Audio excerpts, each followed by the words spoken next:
Hello, in this section we are discussing about the tribes, Bhils, Santals, Gods and Nagas of India. Bhils. ഇന്ത്യയിലെ തന്നെ ഏറ്റവും oldest ട്രൈബാണ് bills എന്ന് പറയുന്നത്. ഇവർ ഒരിക്കൽ രാജസ്ഥാൻ, ഗുജറാത്ത്, മാൾവ, മധ്യപ്രദേശ്, ബീഹാർ തുടങ്ങിയ ഭരിച്ചിരുന്ന റൂളേഴ്സ് ആയിരുന്നു. ഇനി ഇന്ത്യയിൽ തന്നെ കണ്ടുവരുന്ന മറ്റൊരു റേസായ മുണ്ട റേസിൻ്റെ ക്രോസ് സെക്ഷനാണ് ബിൽസ് എന്ന് പറയാം. മാത്രമല്ല ഇവർ വൈൽഡ് ട്രൈബ്സ് ആണ്. ഇനി ബിൽസിന്റെ മറ്റൊരു പ്രത്യേകത എന്ന് പറയുന്നത് വെസ്റ്റേൺ ഇന്ത്യയിൽ കണ്ടുവരുന്ന ഒരു ദ്രവീഡിയൻ റേഷ്യൽ ട്രൈബാണ് ബിൽസ്. ഇവർ ബിലോങ് ചെയ്യുന്നത് ഓസ്ട്രലൈഡ് ഗ്രൂപ്പ്സിലാണ്. ഇവരുടെ ലാംഗ്വേജ് എന്ന് പറയുന്നത് ദ്രവീഡിയൻ ഒറിജിൻ ആണ്. 2011 സെൻസസ് അനുസരിച്ച് ത്രിപുരയിലെ ടോട്ടൽ ബിൽ പോപ്പുലേഷൻ എന്ന് പറയുന്നത് 3105.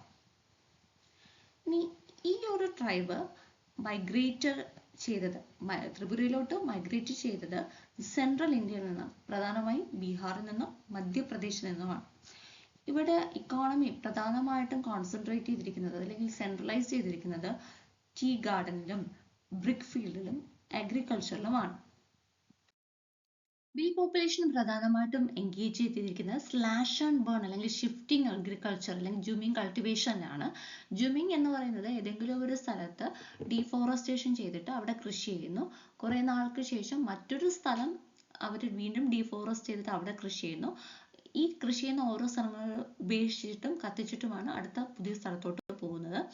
ഇനി ബിൽസ് പ്രധാനമായും താമസിക്കുന്നത് സ്കാറ്റേർഡ് ഹൗസസിലാണ്.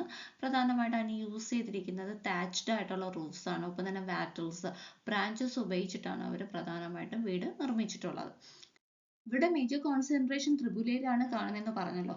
അല്ല, ത്രിപുരയിൽ തന്നെ ഇവർ പ്രധാനമായും കണ്ടുവരുന്നത് അക്കിൻബോർ of Belonia, ബഗൻ Bazar of കൊവായ്.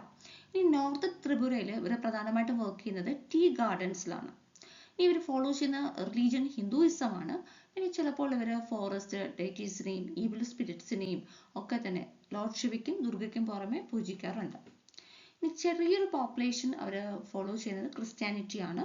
Christianity follow ചെയ്യുന്നവർ ഡെഡ് ബോഡീസ് അവർ ട്രഡീഷണൽ കസ്റ്റംസും ബിലീഫ് അനുസരിച്ച് ക്രിമേറ്റ് ചെയ്യാണ് ചെയ്യുന്നത്. ഇനി ഇവരുടെ പ്രധാനപ്പെട്ട ഇഷ്ടവിനോദം എന്ന് പറയുന്നത് ഡാൻസും മ്യൂസിക്കും ആണ്. പ്രത്യേകിച്ച് ഒരു ട്രഡീഷണൽ ട്യൂണിൽ ഫ്ലൂട്ടും ഡ്രമ്മും ഒക്കെ ഉപയോഗിച്ചിട്ടുള്ളൊരു ട്യൂണിലാണ് ഇവർ ഡാൻസും മ്യൂസിക്കും ഒക്കെ പ്ലേ ചെയ്യുന്നത്. ഇനി ഫാമിലി കമ്മ്യൂണിറ്റി സെറിമണീസിൽ അവർ ഹോൾ നൈറ്റ് ഡ്രിങ്കിങ്ങും ഡാൻസിങ്ങും ഒക്കെ അവർക്കുണ്ട്. ഇനി മറ്റു രാജ്യങ്ങളിൽ താമസിക്കുന്ന അല്ലെങ്കിൽ ഇന്ത്യയിൽ തന്നെ മറ്റു പാർട്ടുകളിൽ താമസിക്കുന്ന ബിൽസ് വളരെയധികം ലിറ്ററേറ്റ് ആണ്. മാത്രമല്ല ഒരു മോഡേൺ ലൈഫ് സ്റ്റൈലാണ് അവർ ഫോളോ ചെയ്യുന്നത്. ഗോൺസ് ഇന്ത്യയിലെ തന്നെ ലാർജസ്റ്റ് ട്രൈബൽ കമ്മ്യൂണിറ്റി അല്ലെങ്കിൽ ആദിവാസി കമ്മ്യൂണിറ്റിയാണ് ഗോൺസ് എന്ന് പറയുന്നത്. ഇവരുടെ ഒരു ഹിസ്റ്ററി നമുക്ക് ട്രേസ് ചെയ്യുന്നത് പ്രീ ആര്യൻ ഇറയിൽ നിന്ന് തന്നെയാണ്. അതായത് ആര്യൻസ് വരുന്നതിന് മുമ്പേ ഉണ്ടായിരുന്ന ഒരു കമ്മ്യൂണിറ്റിയാണ് ഗോൺസ് എന്ന് പറയുന്നത്. ഗോൺ എന്ന വാക്ക് വന്നത് കോൺ എന്ന വാക്കിൽ നിന്നാണ്. കോൺ മീനിങ് ഗ്രീൻ മൗണ്ടൻസ്. ഒരു ഗ്രൂപ്പിനല്ല, ഒത്തിരി ഗ്രൂപ്പുകൾ ചേർന്ന ഒരു ഹെട്രോജീനിയസ് ഗ്രൂപ്പാണ് ഗോൺസ് എന്ന് പറയുന്നത്. ഇവർ പ്രധാനമായിട്ടും താമസിച്ചിരുന്നത് ഗോദാവരി ഗോർജസിലാണ് സൗത്തിൽ. ഒപ്പം തന്നെ ഇവർ എക്സ്റ്റെൻഡ് ചെയ്തിരുന്നത് നോർത്തിൽ വിന്ധ്യൻ മൗണ്ടൻസ് വരെയാണ്. അപ്പോൾ അത് അത്രയും ലാർജ് ഏരിയയിൽ താമസിച്ചിരുന്ന സ്പ്രെഡ് ചെയ്തിരുന്ന ഒരു ഹെട്രോജീനിയസ് ഗ്രൂപ്പ്സ് ആണ് ഗോൺസ് എന്ന് പറയുന്നത്. ഇനി ഇവര് ഡിസ്ട്രിബ്യൂട്ട് ചെയ്തിരിക്കുന്ന സ്റ്റേറ്റ്സ് എന്ന് പറയുന്നത് മധ്യപ്രദേശ്, മഹാരാഷ്ട്ര, തെലങ്കാന, ആന്ധ്രാപ്രദേശ്, ബീഹാർ, ഒഡീഷ തുടങ്ങിയവയാണ്. ഇനി ഇവർ സംസാരിക്കുന്നത് അൺഇന്റലക്റ്റബിൾ ആയിട്ടുള്ള ഗോഡിയുടെ ഡയലക്ട്സ് ആണ്. ഗോട്ടി എന്ന് പറഞ്ഞ ലാംഗ്വേജിന്റെ പല പല വിവിധങ്ങളായിട്ടുള്ള ഡയലക്ട്സ് ആണ് അവർ ഫോളോ ചെയ്യുന്നത്. ഗോണ്ട് പ്രധാനമായിട്ടും മറ്റു റീജിയണൽ ലാംഗ്വേജസ് ആയിട്ടുള്ള മറാത്തി, ഒഡിയ, ഹിന്ദി തുടങ്ങിയവ സംസാരിക്കുന്നുണ്ട്. ഇനി തെലുങ്കും ഗോൺ ലാംഗ്വേജും തമ്മിൽ നല്ലൊരു റിലേഷനും ഉണ്ട്. ഇനി ഗോൺ പോപ്പുലേഷൻ എന്ന് പറയുന്നത് 2011 സെൻസസ് അനുസരിച്ച് 11.3 മില്യൺ ആണ്. ഇനി ഛത്തീസ്ഗഡിലെ ബസ്തർ റീജിയൻ എന്ന് പറയുന്നത് പ്രധാനമായിട്ടും 3 മെയിൻ ഗോൺ ട്രൈബ്സിന്റെ ഹോമാണ്. ഹിൽമറിയ, ബിഷാൺ ഹോൺമറിയ, മുറിയ തുടങ്ങിയവയാണ് ട്രൈബ്സ് എന്ന് പറയുന്നത്. ഇതിൽ ഹിൽമറിയ എന്ന് പറയുന്നത് പ്രധാനമായിട്ടും ഐസൊലേറ്റഡ് ഗ്രൂപ്പാണ്. അവർ പ്രധാനമായും താമസിക്കുന്നത് അജ്ബ ഹിൽസിലെ റഫ് ടെറൈൻസിലാണ്. ഇനി ബിഷാൺ ഹോൺമറിയ ട്രൈബ്സ് എന്ന് പറയുന്നത് പ്രധാനമായിട്ടും താമസിക്കുന്നത് ഛത്തീസ്ഗഡിലെ ജഗത്പൂരിലാണ്. അവരെ പിന്നെ മഹാരാഷ്ട്രയിലെ ഗദ്ചിറോളി റീജിയനിൽ നമുക്ക് കാണാൻ സാധിക്കും.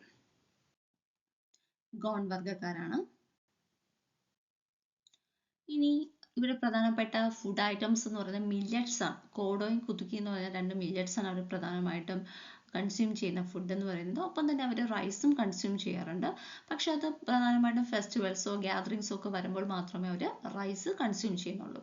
ഇനി ബ്ലഡ് റിലേറ്റീവ്സ് തമ്മിൽ അവർ മാരേജ് നടത്താറില്ല. പക്ഷേ പാരന്റൽ ആൻഡ്സും മെറ്റേണൽ അങ്കിൾസും ഒക്കെ തമ്മിലുള്ള കുട്ടികൾ തമ്മിൽ, അതായത് മാമൻ്റെ മക്കൾ തമ്മിൽ മാരേജസ് നടക്കാറുണ്ട്. ഇനി വർക്ക് ലൈഫ് എന്ന് പറയുന്നത് പ്രധാനമായിട്ടും മെന്നാണ് കൂടുതൽ വർക്കിന് പോകുന്നത്. വുമൺ നോക്കുന്നത് ഹൗസ് ഹോൾഡ് വർക്കാണ്. പക്ഷെ വുമൺ നല്ല റെസ്പെക്റ്റ് കൊടുക്കുന്ന, അല്ലെങ്കിൽ ഡിസിഷൻ മേക്കിങ്ങിൽ പ്രത്യേകിച്ച് ഒരു പാർട്ട് കൊടുക്കുന്ന ഒരു സൊസൈറ്റി കൂടിയാണ് ഗോൺ സൊസൈറ്റി എന്ന് പറയുന്നത്. അവരുടെ റിച്വൽസും കസ്റ്റംസിലും ഒന്നും തന്നെ പക്ഷേ വുമണ് പങ്കെടുക്കാൻ സാധിക്കത്തില്ല. ഇനി ഗോൺ ട്രൈബ് എന്ന് പറയുന്നത് ട്രഡീഷണൽ കോട്ടേജ് ഇൻഡസ്ട്രീസ് ആണ് പ്രധാനമായിട്ട് അവർ ഫോളോ ചെയ്യുന്നത്. ഫ്ലോർ പെയിന്റിംഗ് ഉണ്ട്, പോട്രി ഉണ്ട്, ബാസ്ക്കറ്റ് വീവിംഗ് ഒക്കെ അവരുടെ പ്രത്യേകതയാണ്. ഇനി ഗോൺ ട്രൈബിലെ മെന്ന് സ്റ്റോൺ വർക്ക് പ്രാക്ടീസ് ചെയ്യുന്നുണ്ട്, വുഡ് വർക്ക് പ്രാക്ടീസ് ചെയ്യുന്നുണ്ട്, ഒത്തിരി കാർവിംഗ്, ഇൻസ്ക്രിപ്ഷൻസ്, പ്രത്യേകിച്ച് പില്ലേഴ്സിൽ, മെമ്മോറിയൽസിൽ, ഡെക്കറേഷൻസ് പ്രധാനമായിട്ടും പാലസിൽ, റിലീജിയസ് പ്ലേസിലൊക്കെ അവർ ചെയ്യാറുണ്ട്. ഇനി ഗോൺ ട്രൈബ്സിന് അവരുടെ മറ്റൊരു പ്രത്യേകത അവരുടെ ബോഡിയിൽ കാണപ്പെടുന്ന ടാറ്റൂസ് ആണ്. അപ്പോൾ അവരുടെ ഒരു ഫെസ്റ്റിവൽസിൻ്റെ ഒക്കെ ഷോക്കേസ് എന്ന് പറയുന്നത് അവരുടെ ആർട്ടാണ്. സന്താൾസ് ഇന്ത്യയിൽ കണ്ടുവരുന്ന തേർഡ് ലാർജസ്റ്റ് ഷെഡ്യൂൾഡ് ട്രൈബ് കമ്മ്യൂണിറ്റിയാണ് സന്താൾസ് എന്ന് പറയുന്നത്. അവരുടെ പ്രധാനപ്പെട്ട കോൺസെൻട്രേഷൻ വരുന്നത് ബീഹാർ, ജാർഖണ്ഡ്, വെസ്റ്റ് ബംഗാൾ, ഒറീസ, അതായത് ഈസ്റ്റേൺ പാർട്ട് ഓഫ് ദ കൺട്രിയാണ്. ലാംഗ്വേജ് എന്ന് പറയുന്നത് സന്താലിയാണ്. സന്താലി എന്ന് പറയുന്നത് ഒരു ഗർവാറി ഡയലക്റ്റിലുള്ള ലാംഗ്വേജ്, അതായത് മുണ്ട ആസ്ട്രോ ഏഷ്യാറ്റിക് ലാംഗ്വേജിൻ്റെ ഒരു വകഭേദമാണ് സന്താലി എന്ന് പറയുന്നത്. സന്താലിയുടെ സ്ക്രിപ്റ്റ് എന്ന് പറയുന്നത് ഓ ചിക്ലി സ്ക്രിപ്റ്റ് ആണ്. One of the scheduled caste language recognized in the 8th schedule of constitution ആണ് സന്താളി എന്ന് പറയുന്നത്. സന്താൾസ് ആദ്യ കാലഘട്ടങ്ങളിൽ നയിച്ചിരുന്നത് ഒരു നൊമാഡിക് ലൈഫാണ്, ഒരു വാണ്ടറിങ് ലൈഫാണ്. പിന്നീട് അവർ ചോട്ടാനാഗ്പൂർ പ്ലേറ്റിന്റെ വിവിധ ഭാഗങ്ങളിൽ സെറ്റിൽ ആവാൻ തുടങ്ങി. 18ാം നൂറ്റാണ്ടിന്റെ അവസാനത്തോടുകൂടി സന്താൾസ് പ്രധാനമായിട്ടും കോൺസെൻട്രേറ്റ് ചെയ്തത് ജാർഖണ്ഡിലെ സന്താൽ പരാഗണാസിലാണ്. പിന്നീട് അവർ അവിടെ നിന്ന് ഒഡീഷയിലോട്ടും വെസ്റ്റ് ബംഗാളിലോട്ടും മൈഗ്രേറ്റ് ചെയ്തു. ഇനി അവർ ഫോളോ ചെയ്യുന്ന റിലീജിയൻ എന്ന് പറയുന്നത് അവർ നേച്ചറിനെയാണ് വർഷിപ്പ് ചെയ്യുന്നത്. ഒപ്പം തന്നെ അവരുടെ സ്ഥലത്തുള്ള ജാഗർ, അതായത് സേക്രഡ് ഗ്രൂവ്സിന് അവർ ഓഫറിങ്സ് നൽകാറുണ്ട്. അവരുടെ ട്രഡീഷണൽ ഡ്രസ്സ് എന്ന് പറയുന്നത് മെന്നിൻ്റെ ഡ്രസ്സ് ധോത്തി ഗമൂച്ചിയാണ്. ഇനി സ്ത്രീകളുടെ വസ്ത്രം എന്ന് പറയുന്നത് ഷോർട്ട് ചെക്ക് സാരിയാണ്. ഈ സാരിയുടെ കളർ ബ്ലൂ അല്ലെങ്കിൽ ഗ്രീൻ ആണ്. ഒപ്പം തന്നെ അവർ ടാറ്റൂസും യൂസ് ചെയ്യാറുണ്ട്. എല്ലാ തരത്തിലുള്ള മാരേജസും സന്താൾ സൊസൈറ്റിയിൽ ആക്സെപ്റ്റഡ് ആണ്. ഡിവോഴ്സ് എന്ന് പറയുന്നത് ഒരു ടാബു ആയിട്ട് അവർ കണക്കാക്കുന്നില്ല. ഏതെങ്കിലും ഒരു കപ്പിളിന് അല്ല ഒരാൾക്ക് ഇഷ്ടമില്ല എന്നുണ്ടെങ്കിൽ അയാൾക്ക് ഡൈവേഴ്സ് ചെയ്യാം. സന്താൾ കപ്പിളിനെയാണ് നമുക്ക് ഈ പിക്ചറിൽ കാണാൻ സാധിക്കുന്നത്. അവരുടെ പ്രധാനപ്പെട്ട ഓക്യുപ്പേഷൻ എന്ന് പറയുന്നത് സന്താൾസ് അഗ്രികൾച്ചറലിസ്റ്റ് ആണ്. ഒപ്പം തന്നെ അവരെ ഫാം ലാൻഡ്സിനെയും ഫോറസ്റ്റിനെയും ഡിപ്പെൻഡ് ചെയ്യുന്നുണ്ട്. സീസണൽ ആയിട്ട് പോയി ഫോറസ്റ്റിൽ നിന്നുള്ള കളക്ഷൻസ് അവർ ചെയ്യുന്നുണ്ട്. ഒപ്പം തന്നെ അതൊരു സെക്കൻഡറി ഇൻകം ആയിട്ട് അവർ യൂസ് ചെയ്യുന്നുണ്ട്. ഇനി അവരുടെ ലൈഫിലെ ഏറ്റവും ഇൻറ്റഗ്രൽ പാർട്ട് എന്ന് പറയുന്നത് ഡാൻസും അതുപോലെ തന്നെ മ്യൂസിക്കുമാണ്. ഇനി അവരുടെ ഹോംസിന് അറിയപ്പെടുന്നത് ഒല എന്നാണ്. അതൊരു 3 കളർ പാറ്റേൺ ഉള്ള ഒരു ഔട്ടർ വാൾസ് ഉള്ളൊരു ഹോമാണ്. അല്ല ബോട്ടം പോർഷൻ പെയിന്റ് ചെയ്തിരിക്കുന്നത് ബ്ലാക്ക് സോയിൽ വെച്ചിട്ടാണ്.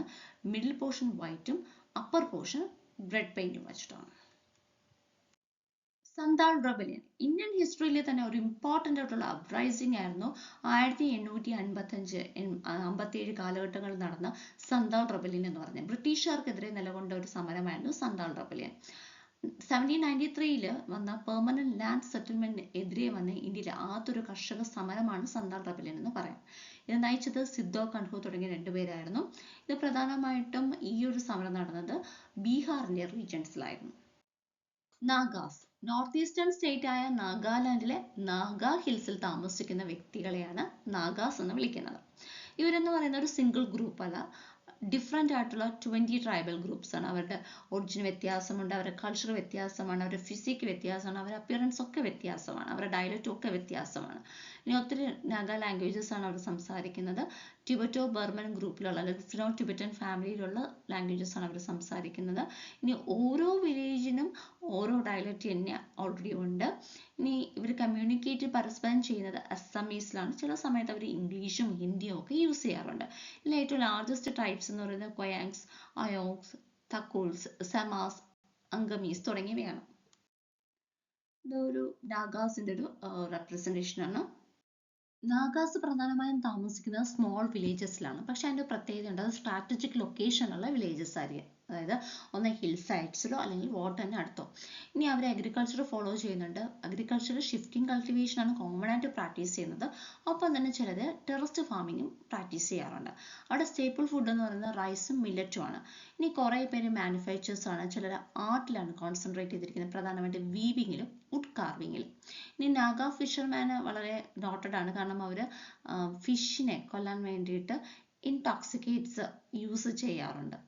ഇനി മിഷണറി എഫേർട്സിന്റെ ഭാഗമായിട്ട് 19th സെഞ്ചുറിയിൽ ഒത്തിരി നാഗാസ് ക്രിസ്ത്യാനിറ്റിയിലോട്ട് കൺവേർട്ടായി. ഇതിന്റെ ഫലമായിട്ടൊരു പൊളിറ്റിക്കൽ സെന്റിമെന്റിന്റെ ഭാഗമായിട്ട് government of India 1961 state of നാഗാലാൻഡിനെ നിലവിൽ കൊണ്ടുവന്നു.